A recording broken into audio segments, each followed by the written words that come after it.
একটা ব্যক্তি সে বুঝতে পারে সে পাপ করলে ভালো থাকতে পারে না, সে চায় সে আর পাপ করবে না, সে চায় আল্লাহর পথে যেতে, সে চায় 5 ওয়াক্ত নামাজ পড়তে, সে চায় ভালো মানুষের মতো থাকতে, সে একটু শান্তি চায়, সে তার অগোছালো জীবন থেকে বের হতে চায়, সে যে পাপ করে সবকিছু বাদ দিতে চায়। কিন্তু এরপরও মানুষের ধোঁকা, নিজের পরিবেশ, শয়তানের ধোঁকা, নিজের নফসের ধোঁকা, এই সবকিছু মিলে পাপ করে ফেলে।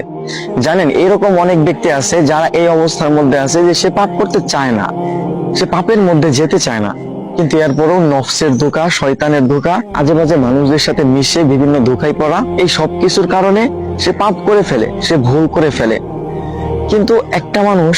সে যখন ভুল করবে, আবার তওবা করবে, আবার ভুল করবে, আবার তওবা করবে, এই মানুষটা যদি এইভাবে চালায় যাইতে থাকে এবং একটা সময় গিয়ে হয়তো আল্লাহ তাআলা চাইলে সে একদম পাপ থেকে মুক্ত হয়ে যাবে, সে একদম ভালো হয়ে যাবে, একটা সময় সে একদম পাপ ছেড়ে দিবে। একটা মানুষ সে পাপ করতেছে, কিন্তু সে যে পাপ করতেছে এটা সে ভাবতেছে না,